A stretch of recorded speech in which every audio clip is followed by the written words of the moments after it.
Hey guys, so if you're a cyclist and you're not doing strength training, you're leaving a lot on the table that you could basically be getting for free off of the bike and just doing some basic strength training in the gym or at home.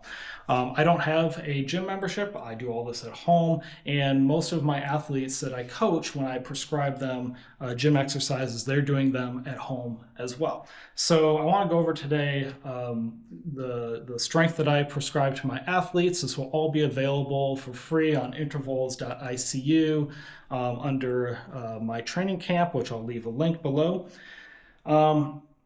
And you'll see today that I'm doing a MT strength and core session. So this is the third workout in the strength system. So it starts with just a more of a warm-up prep phase, getting used to doing body weight stuff, then anatomical, so actually using a little bit of weight and getting the body used to the movement for each of the different workouts that we're going to do, and then really starting to add some weight to those workouts, which is where I'm at right now currently in my phase of the year, and weightlifting is the MT now. Okay, so in those you're going to see a lot of 1RM, meaning 1 rep max. So the theoretical or actual amount of weight that you could do one time as maximum weight, and you couldn't even do a second rep.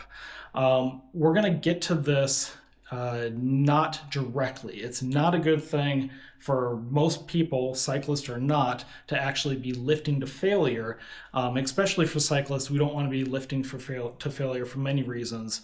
But especially if you're just starting out weightlifting, you certainly don't want to start by trying to lift the max weight. So I've got a little chart here that shows you how to calculate 1 rep max. So let's take a look at an example. Let's say that you tried lifting 40 kilograms, let's just say, doing a squat, and you're able to do it about 10 times. If we take the 40 and we divide that by the factor of 0.75, we get 53.3 kilogram as your 1 rep max. And then depending on what phase of the workout that you're in, I might have prescribed doing 40 to 60% of your 1 rep max, which in this case would be 21.3 to 32 kilograms. So that's how you're going to know in these workouts how much weight you should be doing, because it's all individualized, right? Another thing just to kind of note here is you're allowed to increase weight as you go through. So most of these I've got scheduled out to do 2 of them a week for 2 weeks. Some phases you might want to stretch that out for 3 weeks, depending on your life schedule. Maybe you missed a workout. Maybe you're just not ready to increase how much load and stress you're going to get from the gym yet. That's okay. So for instance, as going through here, I might start at 70% 1RM for these squats, and next week I might move to 80%. But if I feel like I'm getting strong, I might move to a technically like 85%, but if I'm still doing that at 10 reps, I've just kind of reset how much my 1 rep max is, and I've had to recalculate essentially. So I hope that makes sense. Let me know if there's any confusion around that, but I'll provide that table so that you guys can follow along with that. Let's take a look at this workout here. We're going to start with warm-up, so it's going to be some body weight squats, some glute bridges and front planks. We'll do those in a second. And then we're going to get to doing 2 rounds of the main set, which is going to include, and you don't have to do every single one of these, okay? You can pick and choose based on what you have available time-wise and equipment-wise. So we've got double leg squat, step up, deadlift, lunge, lunge curl, kettlebell swing, or leg press, and then we're going to finish off with some core. Now, there's a few different ways that we can do all this, and I'll show you that. For the squat, now, the squat is one of the trickiest things to get right in terms of your actual movement, because it is so individualized. There's so many things about the individual body that can affect your form and whether or not you're actually working the right muscle groups, whether you're working, your thighs or your glutes. Is going to depend on your form. It's also one of the things, if you look online, it's one of the biggest topics of people correcting other people's form and telling you exactly how to do it.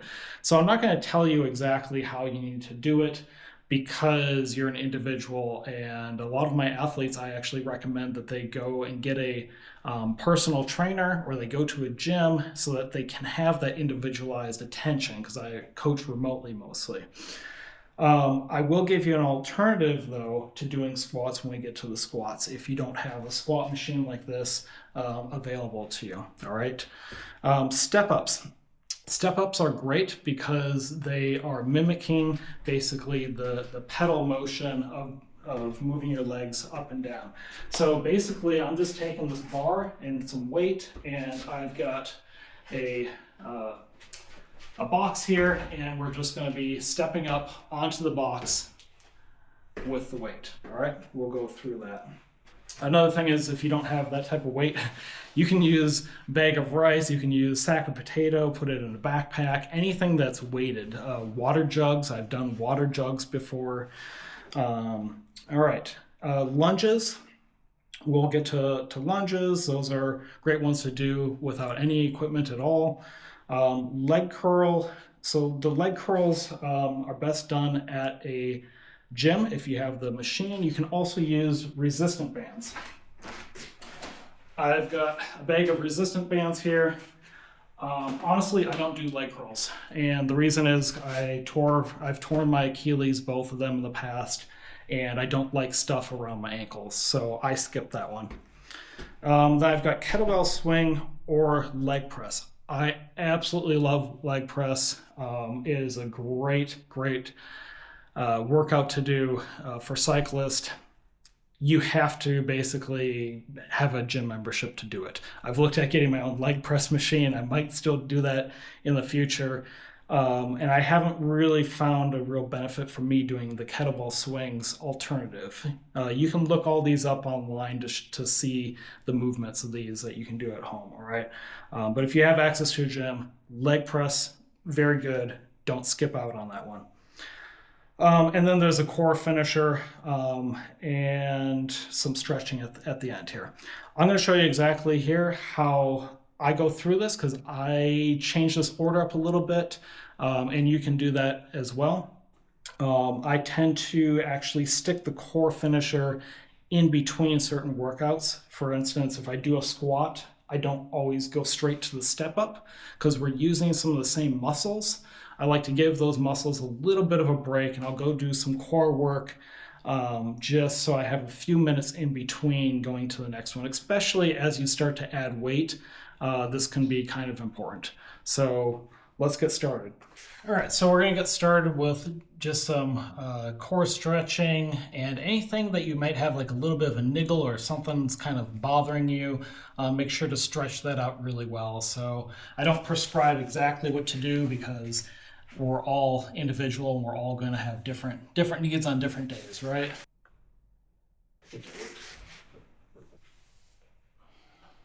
Okay, so an alternative to doing the double leg squat, if you don't have the squat machine, is to grab some weight, like a dumbbell, and do what's called a goblet squat.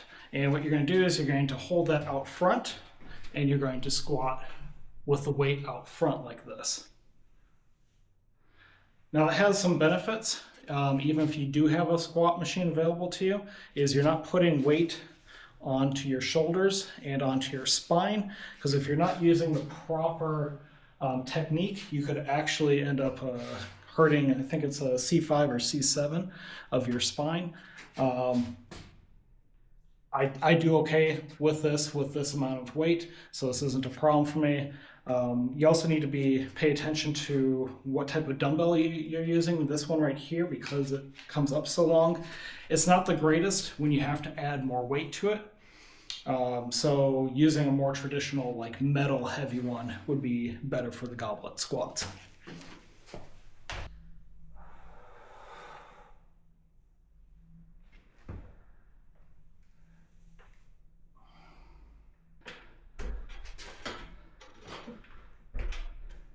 It's also very helpful to have a mirror so you can see what you're doing. But as you can see, my mirror is still sitting on the ground there. So I need to get around to putting that up pretty soon here. Okay, so for the step ups, this box here is exactly the same pedal stroke length for 165 millimeter crank. You don't need to be that precise, but that's what I did. I had it built that way. What you're going to do is you're going to step up first. And as you step up, you're not like jumping up off of the leg that's on the ground. You're actually trying to use this leg that's planted to drive that force up, okay?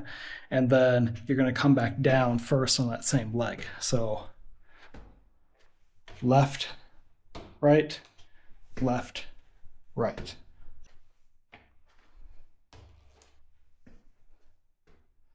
All right, so you do, in this case for me, 10 reps on the left, and then I'm going to do 10 reps on the right.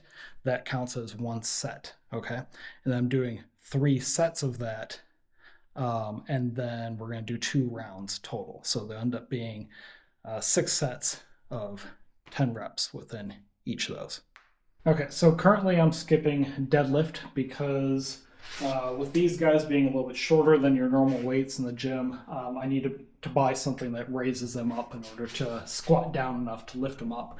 So we're going to skip deadlift for right now, but we're going to go on to lunges. Lunges, for me at least, they're killers.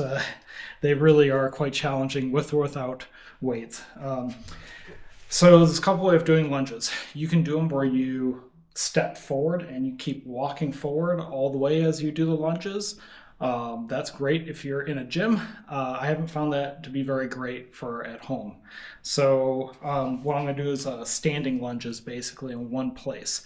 Now you can do these by either stepping forward and going into a lunge, or you can step back and go into a lunge. Doesn't really matter, I think, whichever way you want to do it.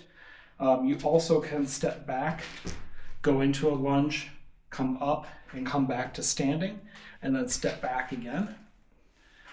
Or you can step back, go into a lunge, come back up here, not step forward, and then come back down again.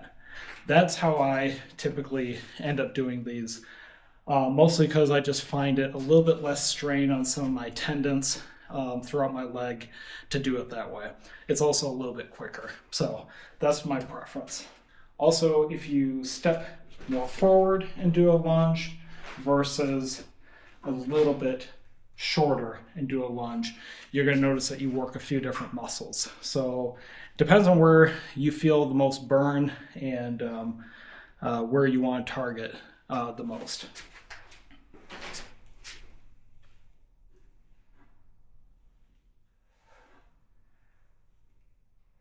Okay guys, so that's going to do it for this video. If you have any questions about what I went over today, please leave a comment below, or you can also join our Intervals.icu training camp group and ask them there. As always, you can go to Intervals.icu, go over to groups, and if you search for this group name, you'll find us and you'll find these workouts in the library here. I might add a second library so that the strength workouts are in a separate library all by themselves. Thank you guys for watching. I'm trying a couple different things with different formats. Trying to some new features on the Insta360 X5. It kind of like follows me around. Let me know if that kind of worked out in this video and with the screen recordings. I was trying to do all vertical videos so I could put it on Songhushu and Bilibili at the same time, but I feel like people prefer watching horizontal on Bilibili and vertical on Songhushu.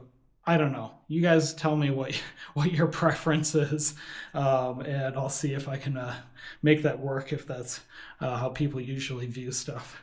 Anyway, I'll catch you guys on the next ride. See ya.